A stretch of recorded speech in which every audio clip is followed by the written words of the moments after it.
আজকের আলোচনার বিষয় কুম্ভ রাশির পূর্ব ভাদ্রপদ নক্ষত্র। এই নক্ষত্র দুই অংশে বিভক্ত। আমি আলোচনা করব কুম্ভ রাশিতে বৃহস্পতির যে অংশ আছে, অর্থাৎ 25 নম্বর নক্ষত্রের যে অংশ আছে সেটি। প্রথমেই বলে রাখি, আপনারা নানান ঝামেলায় আছেন, মাথার ভিতরে নানা রকমের চিন্তা, টেনশন এবং অনেকেই রাজনৈতিক চাপে আছেন। আপনাদের এই রাশিতে রাহুর অবস্থান রয়েছে দীর্ঘদিন ধরে এবং রাহু ঠিক ওই পূর্ব ভাদ্রপদ নক্ষত্রেই অবস্থান করছে। এই জন্য অক্টোবর মাস আপনারা অত্যন্ত কঠিন সময় পার করেছেন, এর আগেও কঠিন সময় পার করেছেন, ইতোমধ্যে কঠিন সময় পার করছেনও। তবে আশার কথা হলো এই যে 24 তারিখের দিকে আমি দেখছি রাহু নক্ষত্র পরিবর্তন করেছে, অর্থাৎ আপনার যখন জন্ম হয় তখন 25 নম্বর নক্ষত্রে চন্দ্র ছিল, রাহু এতদিন ধরে ওই 25 নম্বর নক্ষত্রেই ছিল। ফলে শরীর স্বাস্থ্য তো আপনার ভালো থাকার কোনো কথাই না। আপনারা মিলিয়ে দেখবেন, শরীর স্বাস্থ্য আপনাদের একদমই ভালো নেই। এই শরীর স্বাস্থ্য কিভাবে ভালো নেই, অর্থাৎ কোন দিক থেকে সমস্যা? রাহু সাধারণত জন্ম নক্ষত্রে অবস্থান করলে, মানে আপনাদের এই চন্দ্রের যে নক্ষত্র ওইটাই অবস্থান করলে শরীর স্বাস্থ্য ভালো থাকে না। এই শরীর স্বাস্থ্য প্রধানত এই যে এই পর্যন্ত এর উপরে যে অংশ, এই অংশে বেশি প্রভাব ফেলে, কারণ রাহু নির্দেশ করে মস্তিষ্ককে। তাহলে আপনি কি কি সমস্যায় পড়ছেন? দেখবেন আপনার মাথায় সবসময় একটা টেনশন ঘোরাফেরা করবে, অজানা ভয়, দুশ্চিন্তা, অনিশ্চয়তা, তারপরে রাজনৈতিক অস্থিতিশীলতার থেকে উৎপন্ন ভয়, হুমকি, মামলা মোকদ্দমা থেকে ভয় এবং অজানা কারণে ভয়, ভূতের ভয়, এরকম নানান অজানা ভয় আপনাকে গ্রাস করে রাখবে। আপনি আগে হয়তো সাহসী মানুষ ছিলেন, কিন্তু এখন সাহস পাবেন না মনে। এই যে ঘটনাগুলো ঘটছে, সেই ক্ষেত্রে আপনি এই পরিস্থিতি কাউকে বোঝাতেও পারবেন না যে হঠাৎ করে আপনার সাথে এমন কি হলো যে এইগুলো আপনার সাথে ঘটছে। এই দিকে আপনার রাশির অধিপতি শনি, সে ঠিক পরের ঘরেই বক্রী অবস্থায় আছে। এই জন্য আপনি দেখবেন একই কাজ ঘুরে ফিরে আপনার সাথে হচ্ছে, অর্থাৎ কোনো একটা কাজ আপনি করেছেন, সেই কাজের ফল আপনি পাননি, বারবার একই জায়গায় আপনার যাওয়া লাগছে। হয়তো কাউকে প্রোডাক্ট বিক্রি করলেন বাকিতে, বারবার তার কাছে যাওয়া লাগছে, অথবা কাউকে ধার দিয়েছেন, সেই টাকা ব্যাক পাচ্ছেন না, বারবার যাওয়া লাগছে, এরকম বারবার করা লাগছে। এই একই জিনিস আপনার লাইফে ঘটতে দেখা যাবে। বিশেষ করে সম্পত্তি আদায়ের ক্ষেত্রে এই ঘটনাগুলো ঘটবে এবং বাক্যের ক্ষেত্রে মানুষের সাথে আপনার ব্যবহার ভালো হবে না এবং আপনার যে জীবনসঙ্গী থাকবে সে আপনাকে প্রচণ্ড মাত্রায় ভুল বুঝবে, এই সম্ভাবনা থাকবে।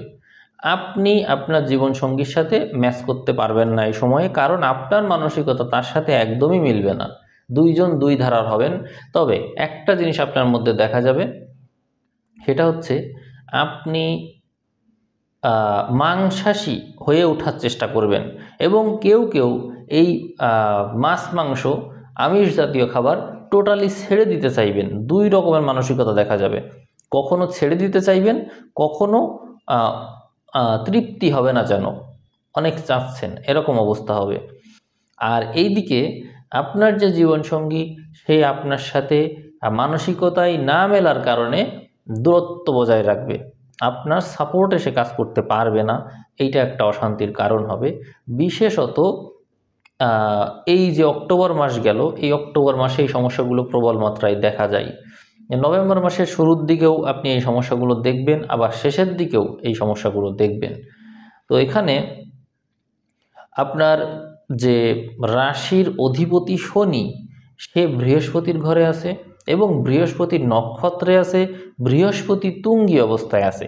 অতএব ধন সম্পত্তি অর্জন করার যোগ প্রবল মাত্রায় আছে, কিন্তু সেটি কোন পথে? সেটি চাকরির পথে, কারণ ষষ্ঠ ঘরে বৃহস্পতি আছে। অতএব চাকরি বাকরির মাধ্যমে সম্পদ অর্জনের প্রবল প্রবল সম্ভাবনা আছে। আপনারা যারা চাকরি বাকরির জন্য চেষ্টা করছেন একটু সিরিয়াসলি চেষ্টা করুন, কারণ এই সময়ে আপনি অনেক অর্থ কড়ি আয় করতে পারবেন। আর এদিকে যদি ব্যবসায়ের কথা বলি, তাহলে কোনো ব্যবসা যদি আপনি খুব বেশি পরিকল্পনা করে এবং স্থিরতার সাথে এগিয়ে যান, তাহলে ওই ব্যবসায় আপনি সফল হবেন।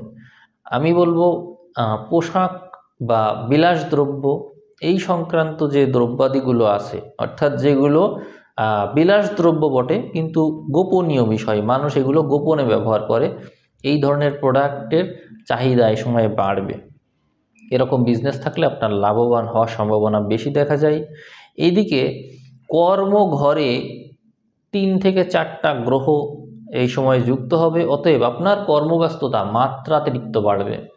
অনেকেই ভাবেন যে সব নেগেটিভ বলছে, সবার তো সব নেগেটিভ হয় না। কারণ কি, জন্ম সময়ে যদি আপনার অন্যান্য গ্রহ অবস্থান ভালো থাকে তাহলে এত নেগেটিভিটি তো ঘটবে না। এখানে কর্ম ঘরে, নবম ঘরে গ্রহর আনাগোনা দেখা যাবে, ফলে ভাগ্য ঘর যেমন ভালো, কর্মক্ষেত্রের ব্যস্ততা এতই বাড়বে যে আপনি যে বিশ্রাম নেবেন সেই সুযোগটা আপনি পাবেন না, এবং এই বিশ্রাম নিতে না পারার কারণে আবার অসুস্থ হওয়ার সম্ভাবনা আছে, শরীরের তাপমাত্রা ওঠানামা করার সম্ভাবনা আছে।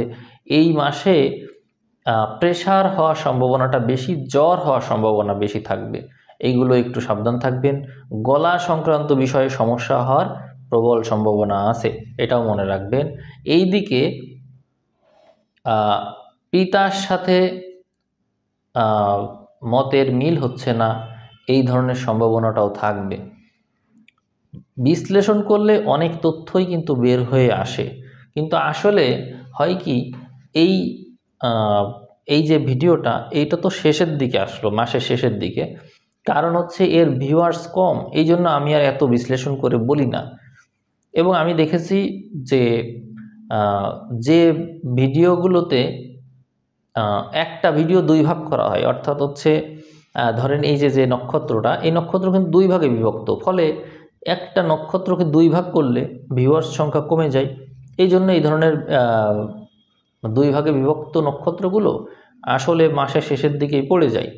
তো আপনারা চেষ্টা করবেন শেয়ার দেওয়ার, বা এরকম নক্ষত্রের মানুষ যদি কেউ থাকে তার সাথে শেয়ার করার, যাতে ভিউটা একটু বাড়ে, আপনারা যাতে একটু বেশি অ্যানালাইসিস পান এবং মাসের শুরুর দিকে চলে আসতে পারে, এইটাই পরামর্শ, এছাড়া কি বলবো।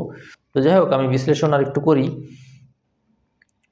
এখানে দশম ঘরে মঙ্গল বুধ থাকার কারণে যদি আপনারা কেউ সায়েন্স ব্যাকগ্রাউন্ডের থাকেন বা আইটি সেক্টরের থাকেন, তাহলে তাদের উন্নতিটা বেশি দেখায়, বিজনেস সেক্টরে প্রবল উন্নতি দেখায়, এবং বিলাসদ্রব্য বা হচ্ছে কেমিক্যাল সংক্রান্ত বিষয়, স্বর্ণ সংক্রান্ত বিষয় বা অলংকার আদি বিষয়, এই সংক্রান্ত বিষয়ে ক্রয় বিক্রয় বাড়বে এবং এর থেকে লাভবান হওয়ার সম্ভাবনা বেশি থাকবে।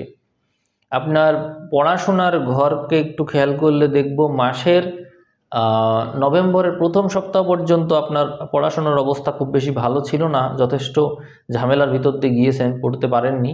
তবে নভেম্বরের 6 তারিখের পর থেকে আপনি আস্তে আস্তে পড়াশোনার দিকে মনোযোগী হতে পারবেন। এই দিকে রিলেশন থেকে বিবাহের সম্ভাবনাটা এতদিন একটা ঝামেলার ভিতর দিয়ে যাচ্ছিল, এটি নভেম্বরের দ্বিতীয় সপ্তাহ থেকে আস্তে আস্তে ভালোর দিকে যাবে। তবে ভুল বুঝাবুঝি হয়ে ছাড়াছাড়ি হওয়ার সম্ভাবনাটা সবসময়ই থাকবে, নভেম্বর মাস জুড়ে পুরোটা সময় এই সম্ভাবনাটা থাকবে। সন্তান ধারণের জন্য 16 থেকে 24 তারিখ এই সময়টা আমি প্রিফার করছি। এছাড়াও যদি বিদেশ গমন করতে চান উচ্চশিক্ষার উদ্দেশ্যে, সেই ক্ষেত্রে সময়টাকে আমি শুভ বিবেচনা করব।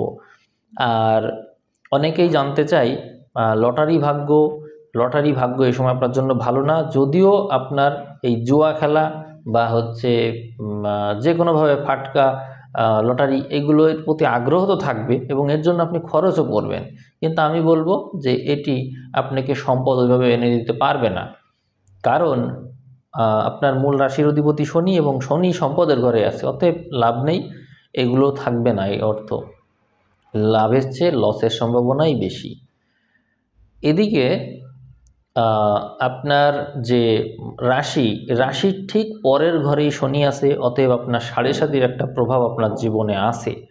তো আমি আপনাকে পরামর্শ দেব যে আপনি চেষ্টা করবেন এমন পোশাক পরার যে পোশাকগুলোই আপনাকে ডিসেন্ট মনে হয়। যেমন আমি একটা পোশাক ব্যবহার করেছি, আমার কাছে কিন্তু সব গ্রহেরই সাপোর্টিভ কালার আছে, যে রঙগুলো ব্যবহার করা যেতে পারে। তো আমার এখানে যে কালারের টি শার্ট ছিল তার ভিতর থেকে আমি আপনাদের জন্য এই কালারটা চুজ করেছি, অতএব আপনারা এই রঙটা ব্যবহার করতে পারেন। এই রঙটা আপনাদেরকে বিভিন্ন কাজে সংশ্লিষ্ট করার পাশাপাশি উচ্চতর পর্যায়ে নিয়ে যাওয়ার চেষ্টা করবে, মন মানসিকতা ভালো রাখবে এবং শান্তশিষ্ট রাখার চেষ্টা করবে। আপনাদের কর্মব্যস্ততা অবশ্যই বাড়বে, এ নিয়ে কোনো সন্দেহই নেই। যদি আপনাদের মানসিকভাবে অস্থিরতা ফিল হয়, এটা হবে, আমি জানি এটা আপনাদের ফিল হয়, মানসিকভাবে আপনারা অস্থির আছেন, তো সেই ক্ষেত্রে এর থেকে নানা রকমের রোগ ব্যাধি হওয়ার সম্ভাবনা এবং স্নায়বিক বেদনার সম্ভাবনাটা বেশি। এই জন্য মেডিটেশনটা করার চেষ্টা করবেন। আপনাদের মন মাইন্ড অস্থির থাকার কারণে মেডিটেশনও করা সম্ভব না, এমনটা হতেই পারে। সেই ক্ষেত্রে মেডিটেশন না করতে পারেন, অটো সাজেশন তো শুনতেই পারেন। আপনারা quantum method auto suggestion search দিবেন, দিয়ে কানে ইয়ারফোন দিয়ে শুনবেন, ওইটা কমপ্লিট করবেন 30 মিনিটের, দেখবেন খুব ভালো লাগবে এবং কাজে আপনার একটা স্ট্রেংথ পাবেন এবং ডিরেকশন পাবেন। এছাড়াও আমি নতুন চ্যানেল খুলেছি জ্ঞানবাণী, SK জ্ঞানবাণী নামে, ওই চ্যানেলে আপনারা যুক্ত হয়ে ওই ভিডিওগুলো শুনবেন, এতেও আপনাদের চিন্তায় পরিবর্তন আসবে। আপনাদের এখানে রাহু আছে, টেকনিক্যাল বুদ্ধিটা খুব দরকার। প্রতিদিন চেষ্টা করবেন IT সেক্টর সংক্রান্ত ভিডিও দেখার, অর্থাৎ অনলাইনে নিজেকে আরও বেশি ক্যাপাবল করার জন্য, দক্ষ করে তোলার জন্য এই ভিডিওগুলো আপনারা দেখবেন। রাহু যতক্ষণ এখানে আছে আপনাদের IT সংক্রান্ত, কম্পিউটার টেকনোলজি সংক্রান্ত জ্ঞান বৃদ্ধি খুব দরকার হবে। এইটা বৃদ্ধি মানে আপনারা রাহুর পক্ষে আছেন, রাহুকে সাপোর্ট করছেন। কিন্তু যদি ওইটা না করে সবসময় হতাশা নিয়ে থাকেন, কিছু করতে না চান, তাহলে কিন্তু জীবন ধ্বংস হয়ে যাবে। রাহু যার রাশিতে থাকে তার জীবনে 20 যোগ সৃষ্টি করে, মানে 20 যোগ মানে হচ্ছে তার লাইফে কোনো কিছুই যেন হতে চায় না, নানা রকমের বড় বড় রোগ ব্যাধিও তার হয়ে যায়। এই জন্য আপনারা এই পরিস্থিতি থেকে বের হওয়ার জন্য আমি যা সাজেস্ট করছি এগুলো করেন, দেখবেন অতি সহজেই এই সমস্যা থেকে আপনারা মুক্ত হয়ে যাবেন। আপনারা মানসিক অশান্তিতে আছেন, বিভিন্ন জায়গায় মানসিকভাবে পীড়াগ্রস্ত আপনারা হচ্ছেন, মানসিক কষ্টে আছেন, সেটা আমি তো জানি, কারণ হচ্ছে আমি এগুলো নিয়ে বিশ্লেষণ করি, আলোচনা করি, এগুলো তো আমি জানবই। আপনারা চেষ্টা করবেন কোনো কিছু পড়ার, গভীর মনোযোগ দিয়ে পড়ার। মনে করেন এই যে সিরিয়াল দেখি, এমন সিরিয়াল দেখবেন যেখান থেকে আপনার জ্ঞান অর্জন হবে, আবার আপনি সেটাই মন মানসিকতাকে নিবিষ্ট করতে পারেন। কারণ রাহু রাশিতে থাকলে মানুষের মন মাইন্ড বিক্ষিপ্ত থাকে, কিন্তু আপনাকে দরকার কি একমুখী চিন্তা ভাবনাকে একমুখী করা। এই যে আমি কথা বলছি, আপনি মনোযোগ দিয়ে শুনছেন, এইটাকেই একমুখিতা বলে। এই সময় তো আপনার মাথায় আর অন্য কিছু আসছে না, মনোযোগ দিয়ে শুনছেন বলেই তো আসছে না। তো এরকম কোন ভিডিওগুলো আপনার ভালো লাগে সেই ভিডিওগুলোই আপনি মনোযোগ দেওয়ার চেষ্টা করেন, দিয়ে ওগুলো মনোযোগের সাথে দেখেন, যেগুলোই আপনার নলেজ আছে, যেগুলোই মাথা কাটাতে পারেন সেই বিষয়গুলো নিয়ে কাজ করেন। এই সময় আপনার IT সেক্টরে যেমন উন্নতি আছে, তেমনই অনলাইন বিষয়ে উন্নতি আছে। যেমন অনলাইন ইউটিউবে অনেকেই চ্যানেল খুলে অনেক টাকা আয় করছে, তার নতুন নতুন পথ তৈরি হচ্ছে, তো হচ্ছে না এরকম? আপনিও চাইলে এটা করতে পারেন, কারণ আপনার রাশিতে রাহু আছে, অতএব এই বিষয়ে আপনার উন্নতি রয়েছে। যারা শিল্পী, যারা আঁকাআঁকি করতে পারে, তারা কিন্তু এই সময়ে অনেক ভালো করবে, কারণ তাদের মাথায় নতুন নতুন আইডিয়া আসবে। এই জন্য রাহু এখানে হেল্প করছে। তো আপনাদের যদি যোগ্যতা থাকে, সামর্থ্য থাকে, সামর্থ্যে কিন্তু সকল দোষ কেটে যায়। অতএব নিজের সামর্থ্য যদি বৃদ্ধি করেন, তাহলে সকল ক্ষেত্রেই যে রকম গ্রহ অবস্থানই হোক না কেন, আপনি কিন্তু সেখান থেকে ভালোই করবেন। আপনাদের অনেকেই রত্ন সাজেশন জানতে চান, কিন্তু আসলে হয়েছে কি, রত্ন সাজেশন সবসময় সব ক্ষেত্রে দেওয়া যায় না।